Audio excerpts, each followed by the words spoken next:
Now here's another way by which to take the same list and try to create a little more of a narrative behind it. This may not help your question exactly, but it might speak to it a little bit. So here's my story about John.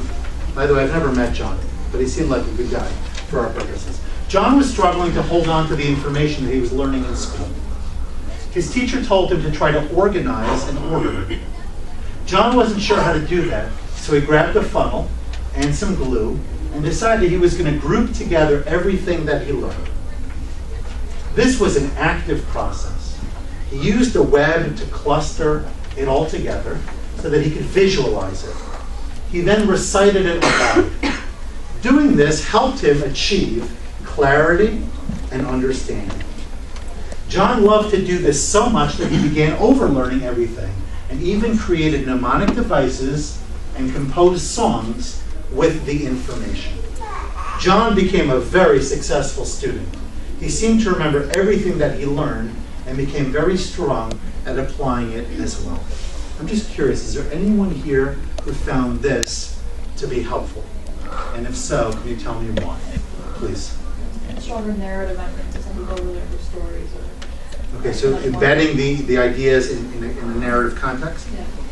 Your hand went up as well? Yeah, it also kind of made it flow, so I was able to understand what came first, second, third. Sort of like a sequential. Mm-hmm. Now, I actually created some of that sequence because of the list, you know, like sort of the way I needed the mnemonic to flow. So I'm sort of working off of a contrived construct. But nonetheless, I was somehow able to put it together in a narrative form. And I'm curious to know how this compares to this.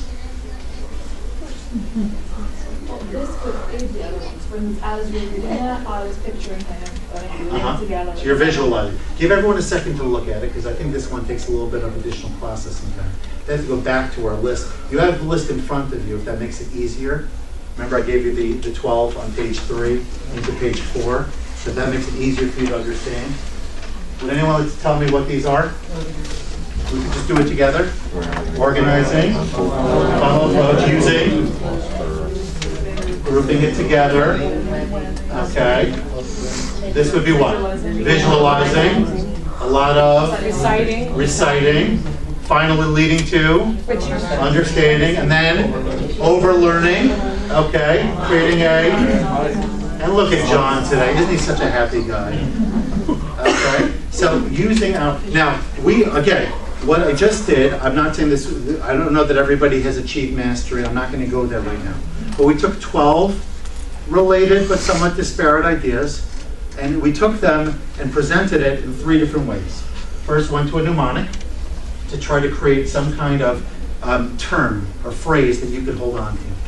Okay? This is particularly good for short-term memory, but of course, the more you embed it, the better off it is. I don't know if you remember this, but when I was very young, in New York City at least, phone numbers, while everyone still, I think, was 212 at the time.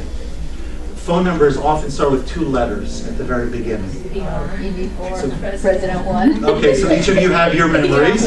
My grandparents was TU something. I don't even remember. I don't even remember what that stood for. But I think the idea had to do with holding on to a phone number in your mind. Now, ask me today any phone number other than my home and my cell and my wife's cell, and I almost guarantee you I don't know it. Why? Because it's all here on my hip. It's not in my brain, it's in my hip. Okay? If I could somehow take a little cable and port it from my hip to my brain, then I'll be in business. Okay? Doesn't that sound nice? Okay, I'm working on the technology. I'll check back with you in a couple of years to see where I made progress. But in the interim, we needed to find other ways by which to hold on to things. So again, 12 states, 12 this, whatever it might be, you're trying to bring it to your students in a way that they can hold on to it. And for those of us who are visual learners, right, this is visual verbal. And then of course we have visual nonverbal. And for many, the pictures work better.